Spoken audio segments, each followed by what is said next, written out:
Hello guys, आप देख रहे हैं ये channel math learn by PKY और मैं प्रमोद कुमार आपकी सेवा में मौजूद हूँ।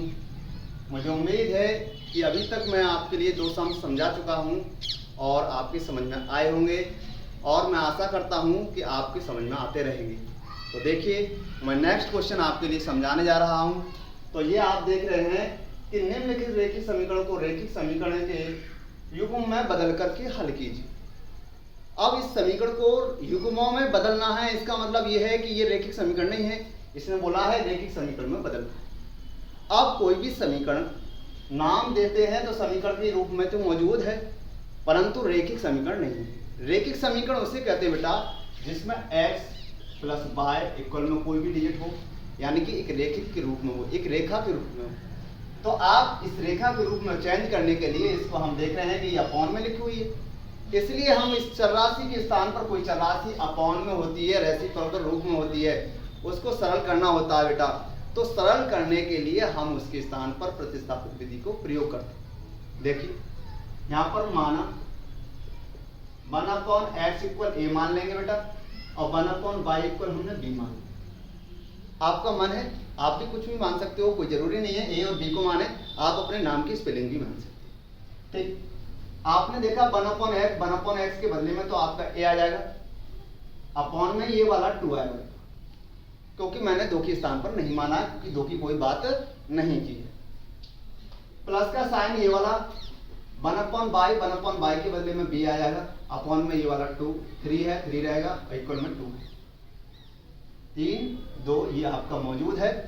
अब आपने देखा कि ये इस समय एक भिन्न के रूप में है बेटा। भिन्न को सरल करते हैं, आप जानते हैं क्रॉस मल्टीप्लिकेशन करते हैं, क्रॉस मल्टीप्लिकेशन में तिरछी गुणा होती है बेटा, इसकी इसमें और इसकी इसमें, और फिर वो आपस में हो जाती है।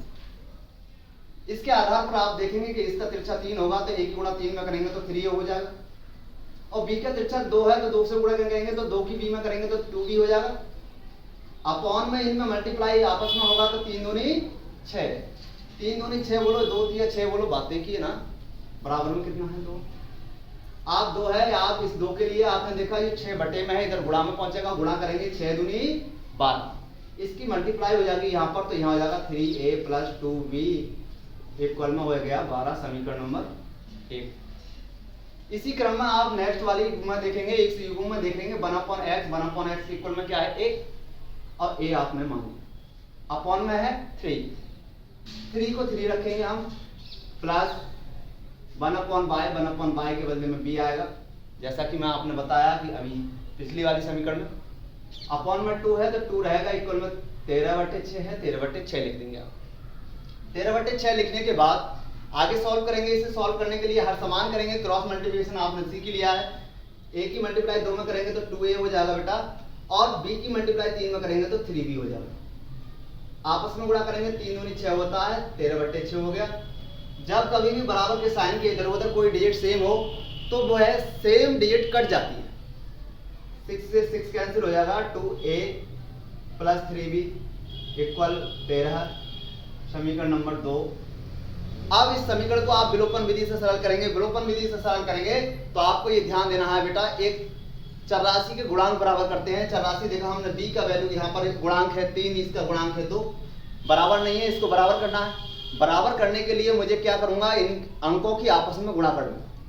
आपस में गुणा करूंगा तो 3 की मल्टीप्लाई 1 में करूंगा तो यहाँ लिख दूंगा समीकरण 1 में 3 से, तथा समीकरण 2 में इसके 2 से मल्टीप्लाई कर दूंगा, समीकरण 2 में 2 से गुणा करने पर, 2 से गुणा करते हैं।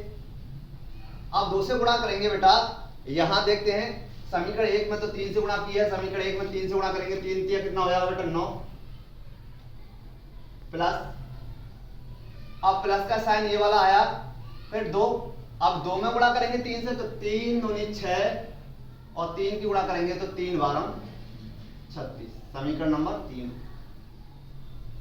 आपने जो मल्टीप्लाई की वो समीकरण में पूरे में होगी, ये नहीं है आपने इतने में मल्टीप्लाई कर लिया, इसी में b में कर ली। उसके बाद समीकरण 2 में 2 से गुणा करोगे, समीकरण 2 ये रहा, 2 से गुणा करोगे 2 दूनी 4, आप गुणा करेंगे 2 3 6 और 2 से गुणा करेंगे, यहाँ हो जाएगा 26। समीकरण नंबर हो गया आपका 4। समीकरण नंबर 4 हो गया। अब इन समीकरण को जो वैल्यू आपने गुणांक बराबर किए हैं, गुणांक आप जानते हैं बेटा, कोई भी चर राशि का गुणांक वह कहलाता है जिसके बीच में कोई साइन नहीं होता है। कहने का मतलब है उसके बीच में गुणांक का साइन होता है। तो जैसे कि आप देखा यहाँ 6 और b है, 6 और b है, कोई साइन नहीं है बीच में, तो गुणा में है, गुणांक बराबर है और उनके साइन सेम है, तो वो समीकरण घट जाती है। समीकरण 3 में से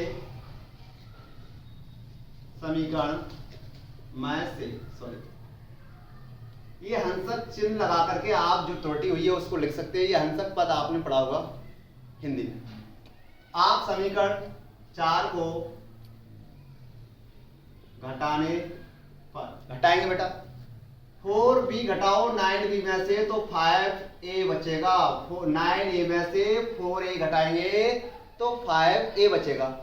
6b में से 6b घटाएंगे, 6b में से 6b घटाएंगे, कुछ नहीं बचेगा। 26 घटाओ 36 में से 10 बचेगा। 5 एकम 5 और 5 दूनी 10। एक ही पाड़े में आते हो, आमने सामने कट जाते हैं, जैसा कि आपने यहाँ काटा, 6 से 6 कट गया। a बराबर बचा 2। a का मान आ चुका है। अब a का मान आप चाहो 1 में रखो, 2 में रखो, 3 में रखो, 4 में रखो, आपका आंसर है। लिखते हैं a का मान समीकरण 1 में रखने पर, रखते हैं बेटा। ए में आप देख रहे हैं 3 है, 3 लिखेंगे और बाद में आया ए की जगह पर आप लिखेंगे 2 प्लस 2b बराबर 12। गुणा करते हैं 3 दूनी 6, 2b है बेटा, बराबर में कितना है 12 है। इसको साइड ऑफ ट्रांसफर करेंगे, कभी भी पक्षांतर करते हैं तो साइन बदल जाते हैं बेटा। 6 इधर ले जाओ, किसके हो जाएंगे, माइनस के हो जाएंगे। घटाओ कितना बचेगा 6। क्या 2 के पाड़े में 6 आते हैं ना, तो 2 एकम 2, 2 तिया 6। b बराबर आपका बचा 3, a बराबर कितना आया था आपका 2। आपने देखा a जो था माना था बेटा 1/x इक्वल 1/2। इसी प्रकार से b की जगह पर लिखेंगे 1/y इक्वल 3। इसके नीचे कुछ नहीं है, उसके नीचे 1 मान लेते हैं। क्रॉस मल्टीप्लिकेशन करेंगे 1 एकम 1 और x गुणा 2 में करेंगे 2x यानी कि 2x, 1 एकम 1 और y गुणा 3 में करेंगे 3y। आप जानते हैं किसी चर राशि के बीच में कोई साइन नहीं हो, गुणा का होता है, ये मैं आपको पहले ही बोल चुका हूं। तो आप देखेंगे x बराबर 1/, में ये आएगा 2, इसी प्रकार से y बराबर ही हो जाएगा 1/3। x की वैल्यू आ गई, y की वैल्यू आ गई, ये आपका आंसर आ चुका है। मुझे उम्मीद है आपकी समझ में आया होगा, और आपके समझ में आया हो तो इस चैनल को लाइक करें, सब्सक्राइब करें और शेयर करें। Thank you.